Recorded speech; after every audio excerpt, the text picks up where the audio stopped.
Welcome back to GoPro Idaho recap on Alone Season 9, Episode 2. I just got to watch it last night, almost a week after it's come out. I was out guiding a bear hunt and had a terrific time seeing lots of bears and a lot of close counters. So still out on the hunt and looking for more bears. What did we see in this episode? A lot of cool stuff, a lot of great contestants overall, if you haven't noticed. This has got to be one of the deeper pools of skilled, talented woodsmen and woodswomen. That's how you put it.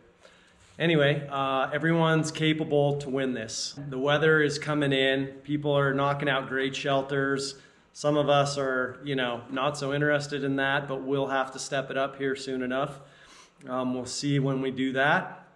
Really enjoyed seeing all these guys, Terry, Tom, TEIMOJIN, and Adam doing their thing. Remember, we didn't get to do a lot of stuff together before this season. We just got to meet, and then we were into protocol. So it's not like I knew what anyone was really capable other than shooting bows and or fishing. And we didn't really talk a ton of strategy, so it's fun to see everyone's strategies unfolding. And I've been just dying to get out of the hills just to see the episode and see what they all were up to. So Terry's got in trouble with fire, and all of us probably at one point did. They just the edit showed him having a lot of trouble. I remember the first fire I started out there, and it was soaking wet, of course. And actually, no, that's not true. The first fire I started was right when I landed. And I don't know if any of that will be shown, so I'm going to not say too much. But I made some tea right off and sat down and just enjoyed the scenery. Took my shoes off and just relaxed because the intensity of the pre-launch was just really high, and a lot of us weren't feeling good and actually were sick going in. So I stopped moving, sat down, warmed up, drank a bunch of fluids, got some salt in, got some herbs in, and took some deep breaths. So anyway, Terry's having trouble with fire, and it makes it look pretty tough for him. But, again, it's not life-threatening out there other than he doesn't have water, which is not ideal. So other things he could have done were possibly to have just tarped his water and opened his tarp up and caught all that rainwater and drank it. But again, this is easy to look at right now, and maybe he did, but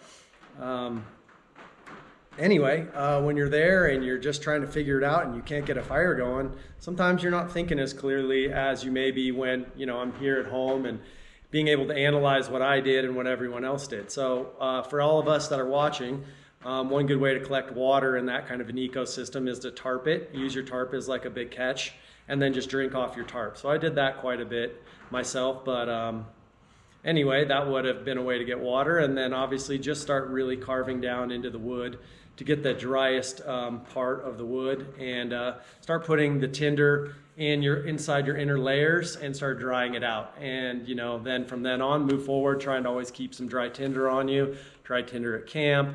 Do some fireballs. Really good ones are spruce sap and the moss that was hanging, that usnea. So you just have that already on you, and a little bit of clothing or whatever, and keep it dry and in your pocket, so at any time you could spark a fire. And I'm sure as we get going here, we'll see that all of us settled into our rhythms and we're more prepared as we went, hopefully. So anyway, you can see with Terry's character, he loves the outdoors. He's a sweet, gentle giant, an honest soul, and just a great human being. So if you don't love Terry, then look in the mirror, I guess, and you can see that he is the real deal, just a humble, grateful human being. So it's great to see him fishing, see him doing his thing, getting some dinner, and just so appreciative of that food and that trophy catch, for him, that great fight, still loving every day and every minute. So he's not afraid to get out there and make a lot of mistakes, and you're going to see us all make mistakes, but we're going to generally get up, hopefully, and keep forging ahead. So Terry's doing great. He's moving ahead. He's starting to work on his shelter and getting his flow going. So great to see Terry. I think next was Tom, but no particular order.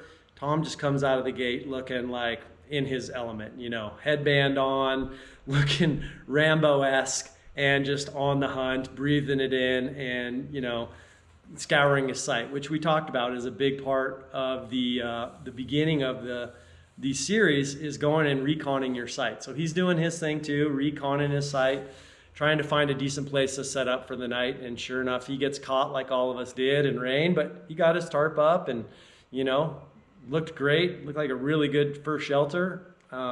Really impressed with that, and knocked a squirrel down with a clean kill, and, you know, super grateful for where he got his meat that night. You know, day 1 or day 4, whatever it was, he was in the hunt. So what else? Tom, really liked how he's finding his flow, real mellow, not overamped, you know, just starting to settle in, and getting right into his craft. So Tom's really crafty.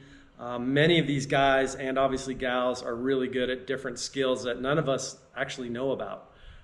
So we see him making flies out of hair and going out and just slaying fish. So he's eating well, and you know, having the squirrel brains and getting some nutrition in him right off. So no problem for Tom. He's settled in and looking good. So another strong competitor, and someone who's really at ease out on the land, a lifetime being taught by his father, someone who was really an outdoorsy person. So will be neat to see what else he comes up with. He's always got something up his sleeve, it looks like.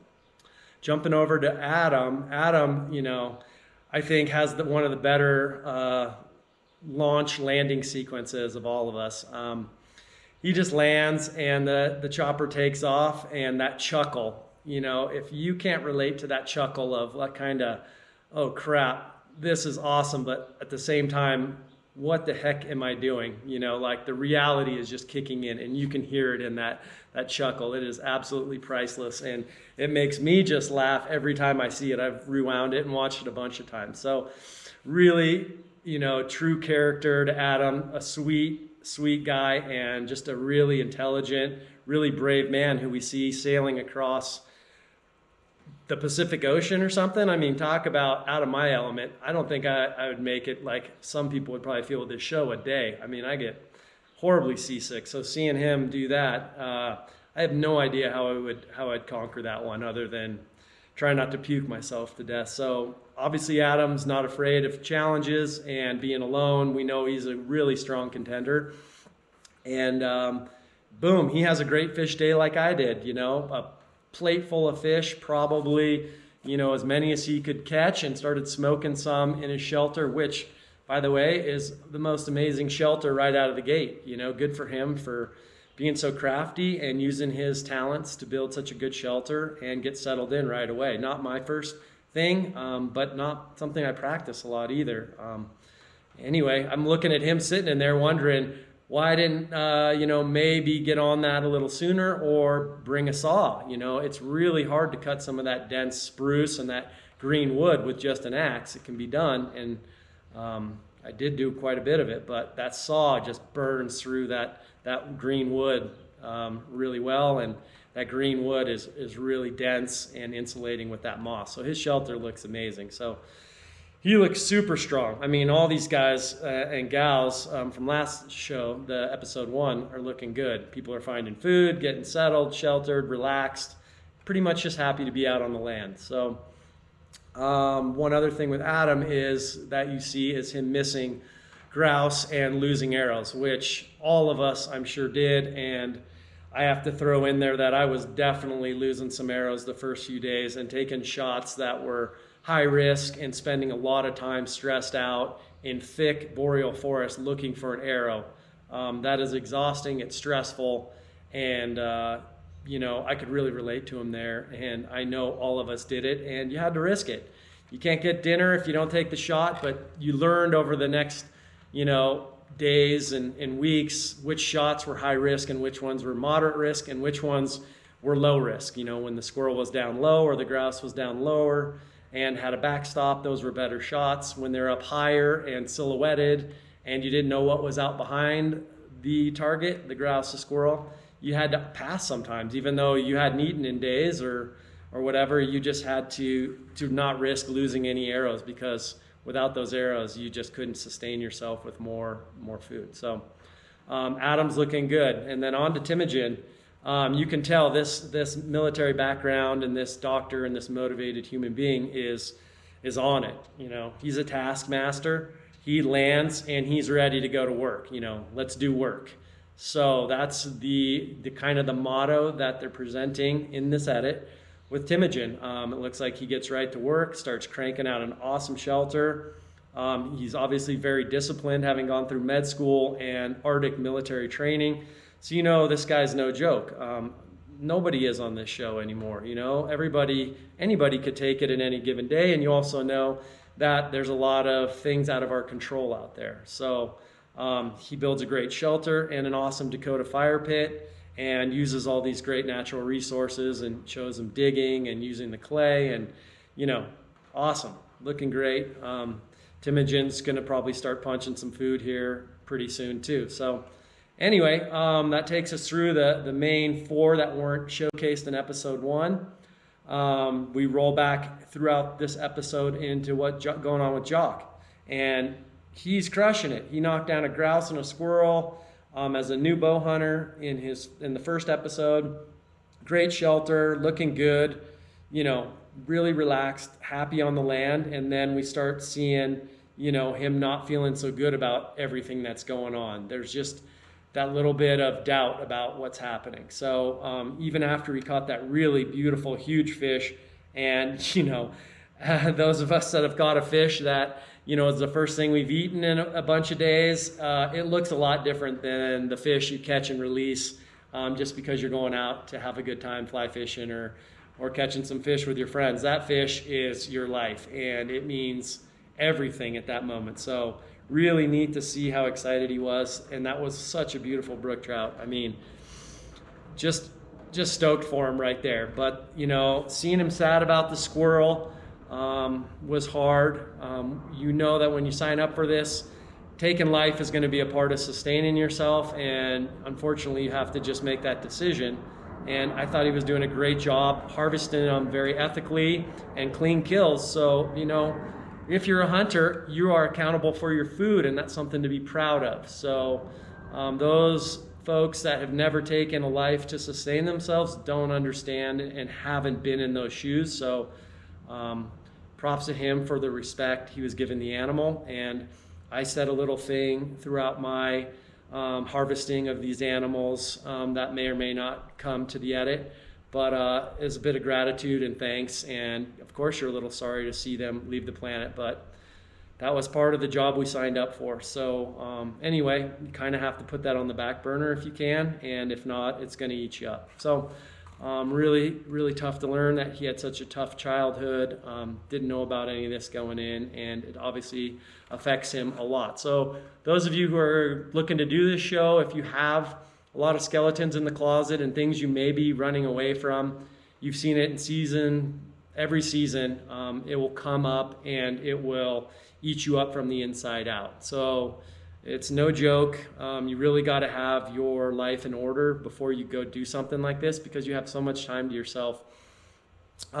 Things that you're holding down or hiding or internalizing will come up and rot you out. On my side of that coin, I left on really good ground, really great, excited for this adventure, craving it. I just can't understand, because I just really had a great childhood, lots of support, and I had nothing other than, just a great childhood. So it was a really easy for me to go out there and just do work and enjoy my experience. So I really feel it for Jock, because I don't understand that, and I know it must have been really hard. The thing I am most impressed with him is at a very young age, he's so honest and just so aware of so many things that I wouldn't have been in my 20s. And I'm just proud of him for doing his thing. And, he found his truth out there. He found that he needed to not run away and go to the woods anymore, but he needed to come back and start enjoying those things in his life that were most important to him. And you know what? If everyone did that a little bit more in their lives, generally people would be happier. So good for him. His quest was his own, and he made it his own. And you know, that's a big move and a bold move, and one he gets to live with. So proud of him for making his decision and calling it on his terms. And that's the beauty of this show. Everyone's going to have a different experience, and you know, some things we control and some things we don't. So anyway, lots of respect and love for Jock. I'm glad to see him out there doing so well, and sad to see him go. And anyway, that was episode 2. So overall, you can tell in the first 2 episodes, it's going to be a tough competition. Anybody could take this thing.